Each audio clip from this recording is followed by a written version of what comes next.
Hey, what's up everyone? Welcome to another episode of Real Estate Moguls. I'm Findlay-Shirras, and I'm here today with the host of the Massive Agent Podcast, Dustin Brohm. What's up, man? How you doing, man? Very good to meet you. Now, one of the things that we'll get right into some of the expertise that you talk a lot about in your podcast. Digital marketing, online lead generation. Yep. You've got systems and tools, and you teach agents how to do it. Yes. So the first question I have when people are so bullish on online lead generation, which I do and I enjoy because I have the systems in place to do it well. Yeah. If an agent had to pick between, because I know you even say I'm a marketer in real estate, if an agent had to pick between being amazing at online lead generation, then the phone, text, email, follow-up, conversion, and just doing all of that, do you think that they should do that, or do you think they still need to first build a business on relationships and referrals? What's your take on? I'll push back a little bit on the premise because I don't think you don't have to choose one or the other. You know, they're equally important. One takes care of the people that you already know. Yeah. You know, your current clients or people in your sphere of influence, and then the online lead gen is to get new people in. So you need both. So how about, have you ever, did you get really good at that online marketing stuff because maybe the systems that were out there for you to prospect and get people through relationship and referral based just wasn't as good? And is that kind of the struggles that you found as an agent? That's a good question. So I've been an agent for 8 years. The first 4 years were terrible, very lean, wasn't doing so well. And it was because I had a mentor who I love, great guy, but very different personality than me. He really liked to chase. And he had the name tag, and he loved to cold call and go door knocking and all of that. And I always hated that stuff, that there was something that just didn't feel authentic to me. And so when you don't like something, you're not good at it. And when you're not good at it, you starve to death as a realtor, Yeah. So out of necessity, I started Googling how to get more leads and started going down the path of content marketing. And I started with blogging. Getting a website and blogging was really my first entrance into content marketing. And just the whole concept that you could actually attract someone to you by doing a video, by writing an article, well, not just one, but many of them over time. And it opened my eyes as to a whole other way of doing business.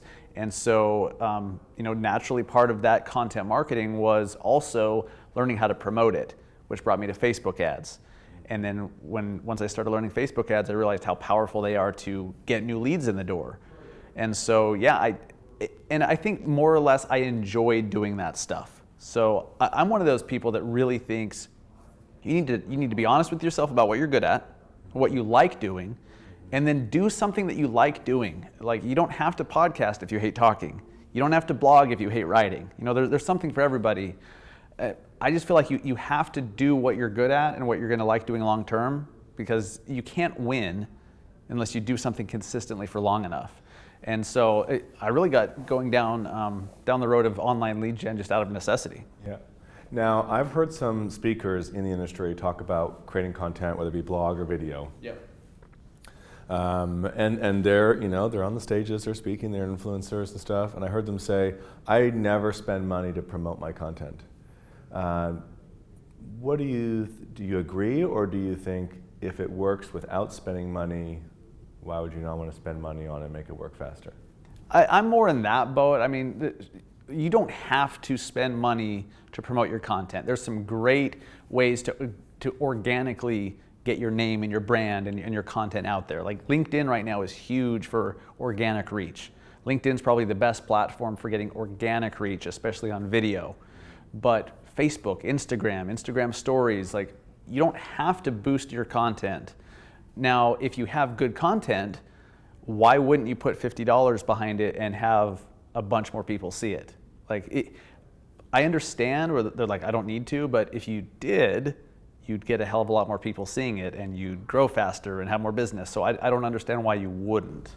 I think, the thing that I talk to my agents about is maybe when you're starting and you're playing around, don't spend any money because you're still figuring it out. Yeah. But as soon as you start to see it working, you just do math. And if the math says this many views to my videos or blog yields a lead, and then I need this many leads to get a deal, then why don't I just spend some, and the ROI was good, why don't I just speed it up? Exactly. And not be so afraid to now dish out, because that's what I feel like realtors have, that fear of dishing out money on their content because maybe they just haven't done the numbers. Right. Well, and we're a weird bunch, let's be honest. Us realtors are weird. Like, some things might cost $10 a month, and we'll be like, nah, I'm going to save my money. And then we throw $1,000 down the drain on this stupid thing over here, you know? Like, we're very weird like that.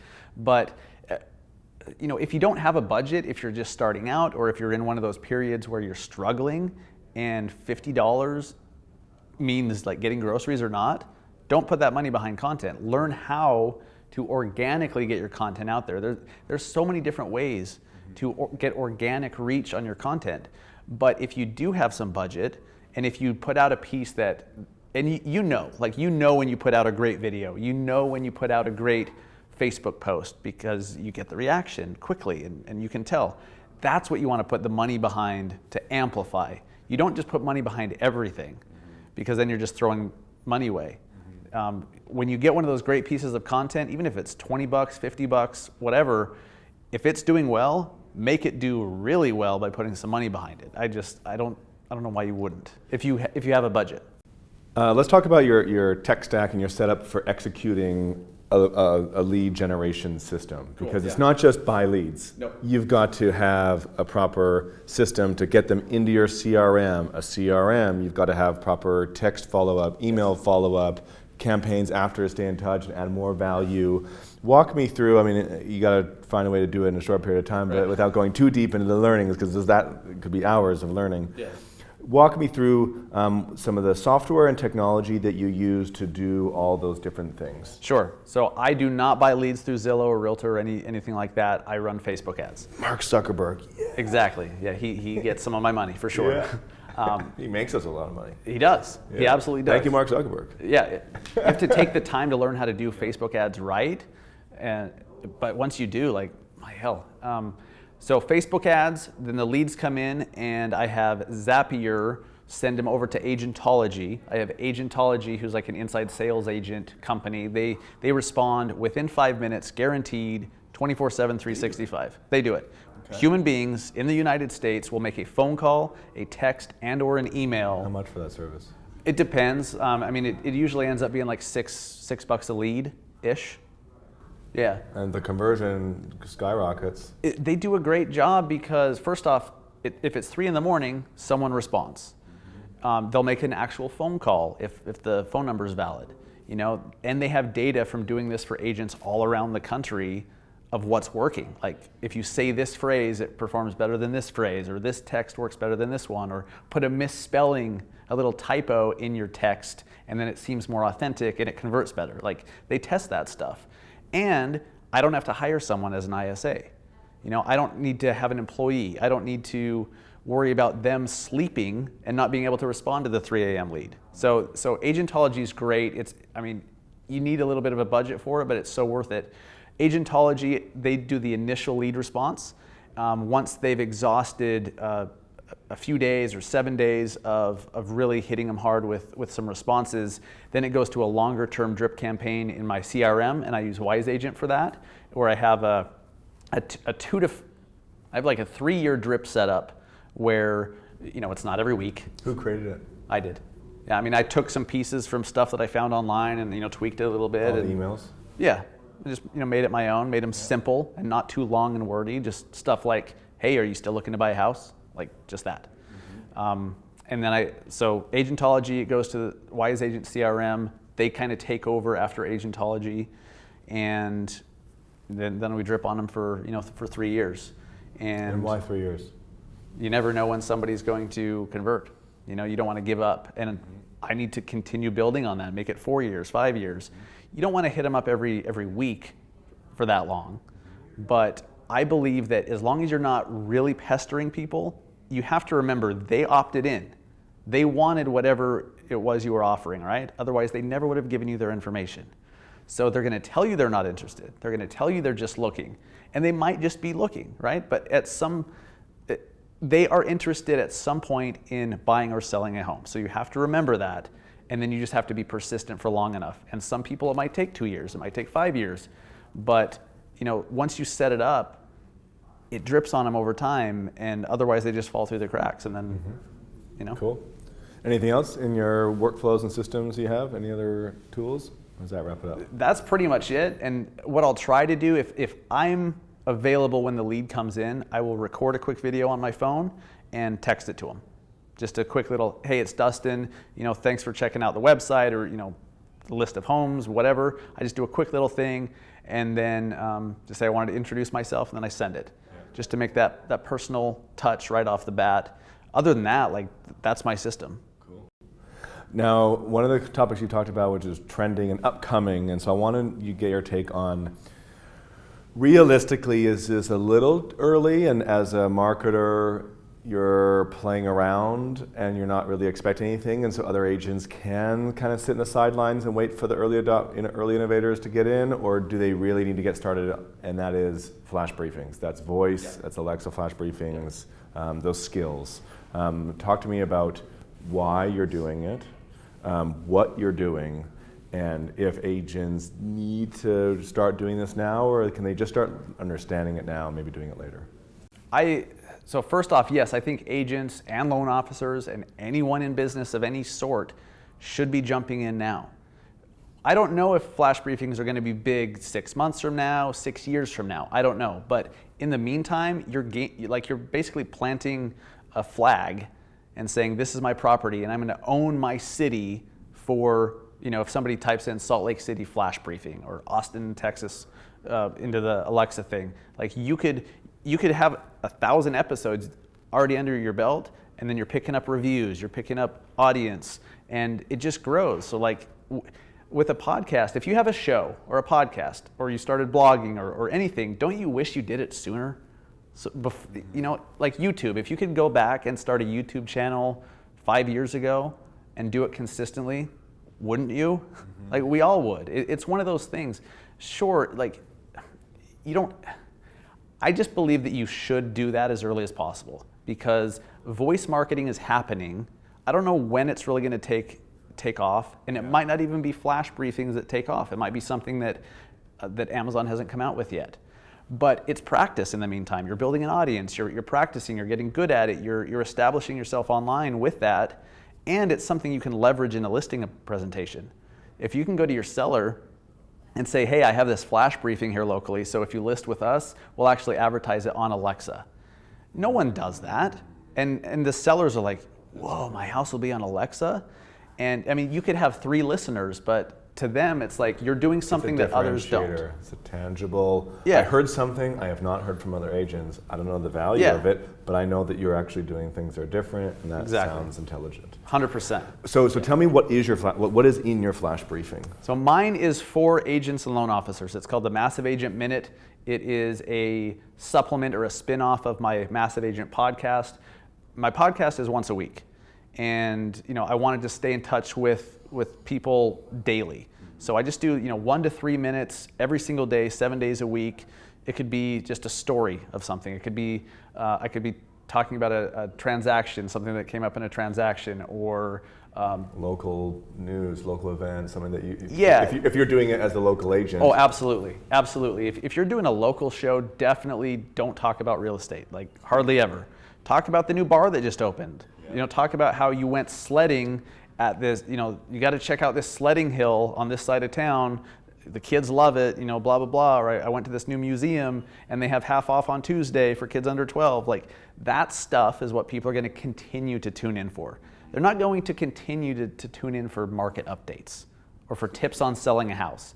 They might listen a few times, but you want to become that local expert, and the only way to do that is to give them stuff that's actually interesting. So treat a flash briefing like a mini podcast. It's the same process, really. You record an audio bit, you upload it to the host, and I use Buzzsprout for my host for both my podcast and my flash briefing, and then the host distributes it. So for a podcast, the host distributes it to iTunes, to Google Play, Stitcher, Alexa, iHeartRadio. It sends it to all the platforms. It's the same thing with your flash briefing. You upload it to the host, and a URL is attached to your Alexa account, and it publishes it. Did you ever look at Libsyn versus Buzzsprout? Yeah. And how come you chose Buzzsprout? Libsyn's definitely like the biggest, most used by far host out there. So you cannot go wrong with Libsyn.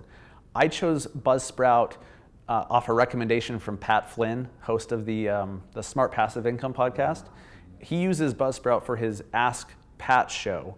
And so I looked at it, and it's so user-friendly.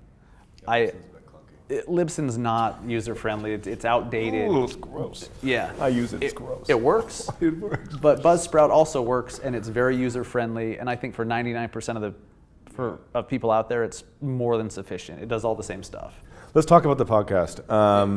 So again, if you're educating a realtor on how to start a podcast, again, what's some of the equipment and what are some of the best tips to get started? Yes.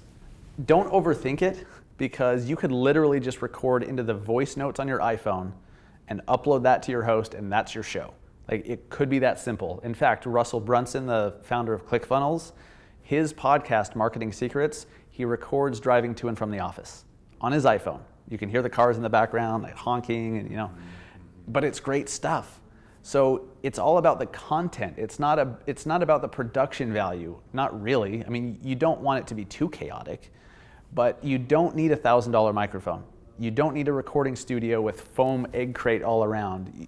You could get a $60 to $100 mic. I have a Blue Yeti mic. It's very, very sensitive, so just know that. It needs to be in a very quiet place. A pop filter, which goes between you and the mic, and it prevents the sound, because it sends air into the mic and makes a popping sound, so it blocks that. Aside from the mic, the pop filter, and then something to record into, like your laptop. If you're on Mac, use GarageBand. It's a free software for your Mac. That's what a lot of pro podcasters use. For PC, use Audacity. I was wondering if I would ever use that app. GarageBand. Right, because you thought it was for like. I used QuickTime audio recordings, but then the conversion, it doesn't record in MP3 like a nice format. Does GarageBand, when you do it, I believe it's MP3. So I use something called ScreenFlow, which I do not recommend. I use what I have been using for video and stuff because it works, and I don't want to take the time to learn something new. But if you're starting from scratch, use GarageBand. If you have Mac, it's free. Use Audacity. If you have a PC, it's free, and it has all the tools you need. You just record right into it. You can chop it up and cut segments out, put an intro in, and then once you have the audio file, you upload it to your host, and your host distributes it, puts it on all the different platforms. Cool. You have a team in real estate in Salt Lake, right? I'm solo. Solo? I mean, I don't have buyer's agents or listing agents. So Okay. I have some assistants, I have some transaction coordinators, but not, like whenever I hear team, I'm like, no, I don't have that traditional team yet. I'm building that out second quarter.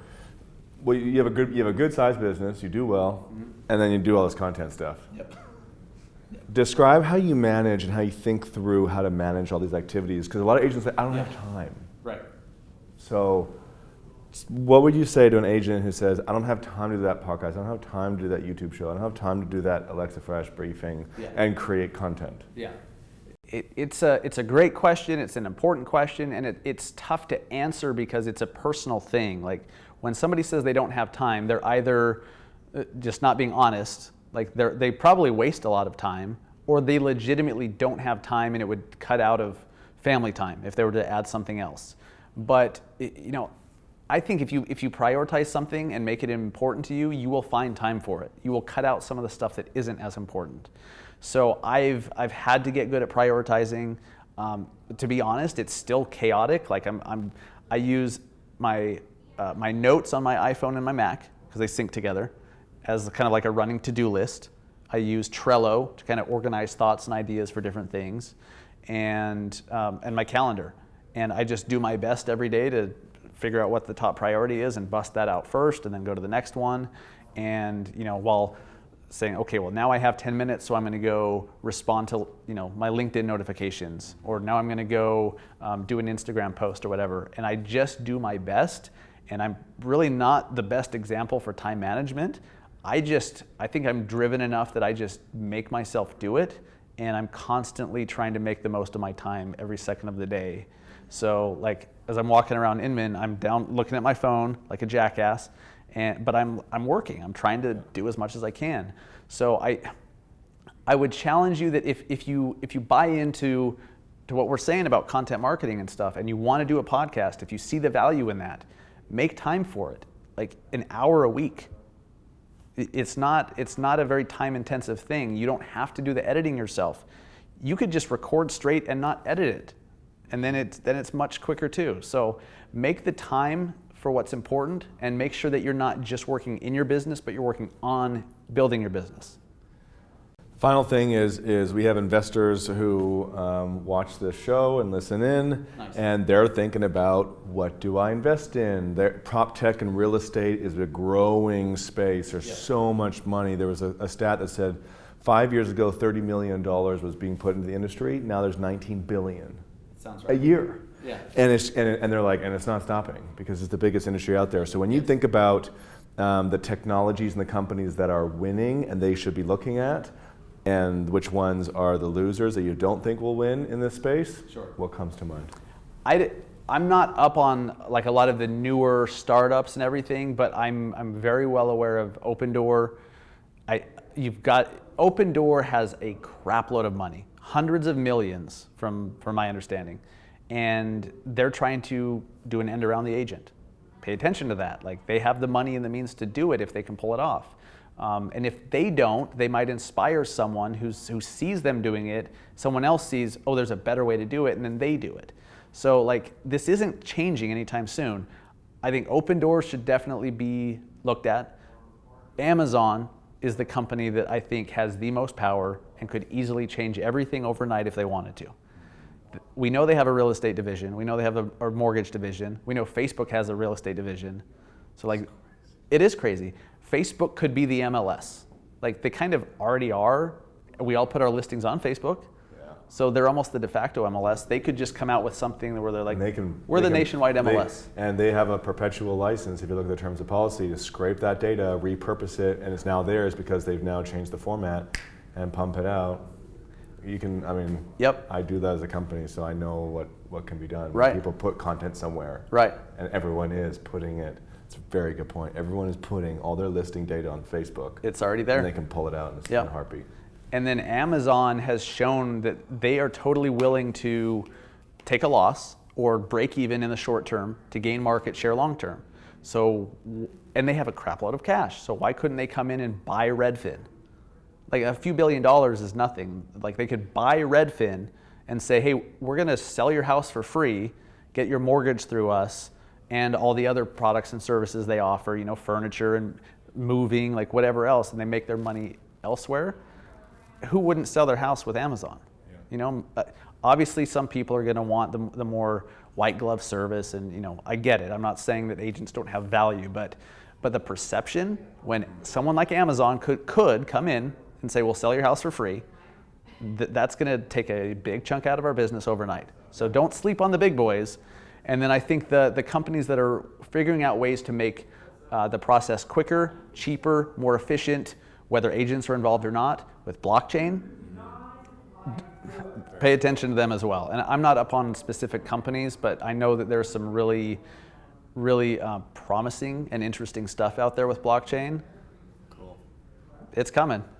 How can people get in touch with you so they can learn from you more, and also talk about how they can learn about more real estate podcasts through the Industry Syndicate? Cool, yeah. So just go to massiveagentpodcast.com. I'm on all the social channels at Massive Agent.